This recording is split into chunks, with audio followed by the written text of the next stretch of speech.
The renationalization of the historic Argentine petroleum company YPF last month was met with hysteria and threats from bankrupt Europe. Members of the European Parliament condemned the decision and called it an attack on the exercise of free enterprise. British Foreign Secretary William Hague expressed his deep concerns over Argentina's expanding protectionist agenda. Spain threatened Argentina with retaliations and accused the country of being isolationist. Jaime García Legaz, Spanish Secretary of State for Trade, announced that Argentina's decision on YPF would be challenged at the G20. The G20 is a forum that promotes free trade and market economy, and this decision is a protectionist decision that breaks legal certainty, that breaks the rules of free market, and therefore the very pillars of the G20. It also affected many U.S. companies. Latin American governments are very concerned about this decision and the risk of contagion. Well, of course Argentina is attacking the free market. The free market system is bankrupt. And of course the moves are protectionist. Argentina, among other trans-Pacific nations, is protecting their right to develop. They're protecting against the resource grabs and the economic warfare that had been previously imposed on them and is continuing to drive the entirety of Europe and the international system into the ground. And it's also true that there's a risk of contagion. Courage can be contagious. Following the example of YPF, Bolivian President Evo Morales announced the nationalization on May 1st of the Spanish-owned electricity company TDE. At the May Day ceremony, Morales announced, "In honor of all Bolivian people who have struggled to recuperate our natural resources and basic services, we are nationalizing Transportadora de Electricidad." But contagion is not the biggest concern. Considering the fact that over 90% of the petroleum in the world is controlled by the sovereign nations in which that resource is found, it seems that this rational and not uncommon decision struck a disproportionately large nerve. In an article in the May 2nd edition of the London Guardian, Professor of Imperial History at King's College London, Professor Richard Drayton, suggests a reason. The fury on the pages of the Financial Times and the Wall Street Journal is not ultimately about oil or profits, nor even about the bad precedent it might set for future expropriations elsewhere. Rather, it is provoked by Argentina having interrupted a chain of securitization anchored in the real world by its oil at one end, but with investment banks in London and New York, the holders of swap and other derivative liabilities on Repsol and YPF debt, at the other.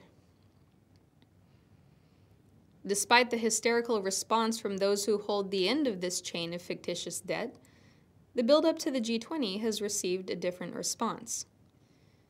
The group of 20 finance chiefs refused to put the issue of YPF on the agenda, stating that it is not a forum for bilateral debate.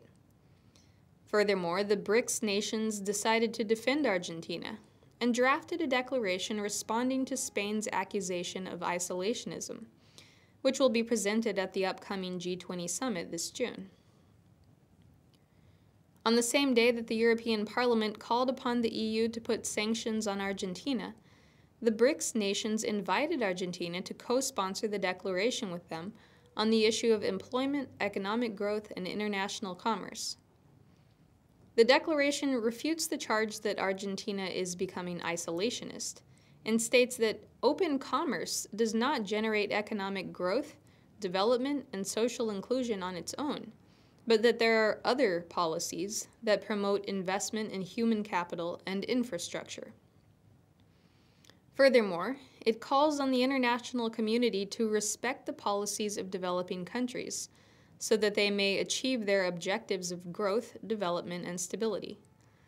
And finally, the joint declaration makes the point that it is not possible to develop commerce without a stable international financial structure, and therefore calls for effective regulation of the financial system and supervision of the banking system.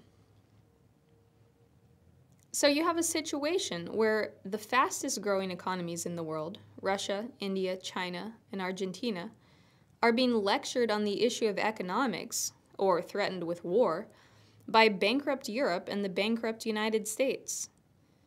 While Spain faces the worst unemployment disaster in Europe, with 50% youth unemployment, Argentina has turned their economy around to have record levels of employment, including in productive, high-skilled jobs. For this reason, according to Spanish consulates in Argentina, some 1,200 Spaniards immigrate and settle in Argentina every month. According to Marta López Tapero, an international mobility expert at ADECO, the typical Spanish immigrant is a man aged 25 to 35, often an engineer, architect, or IT professional. Such a level of immigration of high-tech professionals is not surprising, considering the Argentine government's attitude towards science and technology. At an event of the recently founded Max Planck Institute headquarters for South America, the president of Argentina stated that the development of science and technology is a policy of state, never to be abandoned, but to be deepened in every respect. This event was attended by 2 Nobel Prize winners in chemistry and medicine, as well as 30 officials from Germany's Max Planck Institute, more than had ever left Germany for such an event.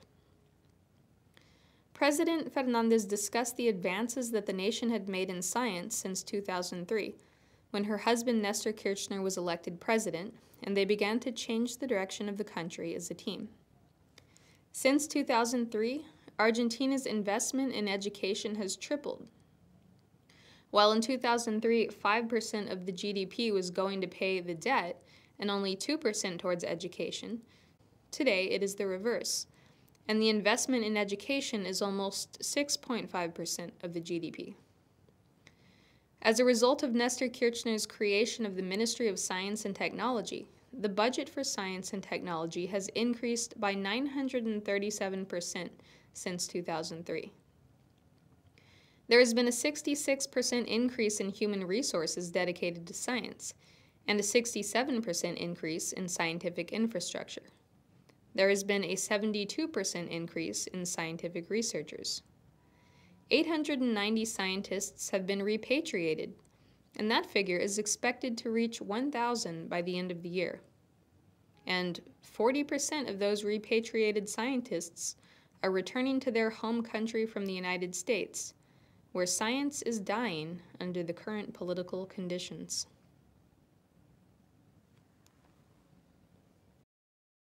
La importancia de la ciencia y la tecnología, estas son cifras y ahora vamos a pasar a los conceptos, a la aplicación realmente de todo esto. Hemos logrado, creo yo, romper un prejuicio o un tabú que había en la Argentina respecto de la vinculación de la economía entre lo académico y lo científico. Parecía como que no podíamos articular, en definitiva, no podíamos hacer ciencia aplicada, porque en definitiva, ¿qué otra cosa que ciencia aplicada es precisamente utilizar el conocimiento humano, todo lo que la mente es capaz de descubrir, de encontrar, de articular, para poder aplicarlo a la economía, que no es una ciencia exacta. Para nosotros la economía es una ciencia social, porque es precisamente la ciencia que debe tender a mejorar la calidad de vida de la gente. Por eso la concebimos como una cuestión social y no como una cuestión de números. La ciencia no tiene por qué ser acartonada y aburrida. La ciencia también debe munirse de humor, de sentido común y fundamentalmente de una gran vocación por ayudar al prójimo y una gran vocación de aprender, de ir por lo desconocido.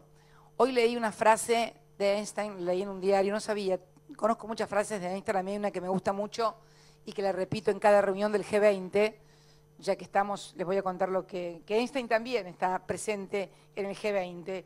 En el último G20 dije que recordábamos a Einstein cuando decía que solamente los locos pueden pretender que aplicando los mismos métodos o mecanismos se puedan obtener diferentes resultados. Esto estaba vinculado un poco con las políticas que se siguen discutiendo todavía en algunos ámbitos del G20 y sobre todo en Europa, donde se pretende seguir aplicando las mismas políticas de ajuste y se quiere llegar a diferentes resultados de lo que han obtenido en todas partes del mundo estas políticas de ajuste, que han sido fracasos y fundamentalmente miseria, no inclusión social. Y cuando hoy leía la frase de Einstein retomando, que decía que si no es una idea absurda, mejor ni dedicarse a estudiarla. Y a mí me encantó porque no la conocía, porque realmente revela el verdadero espíritu de la ciencia. La ciencia tiene por sobre todas las cosas un profundo inconformismo.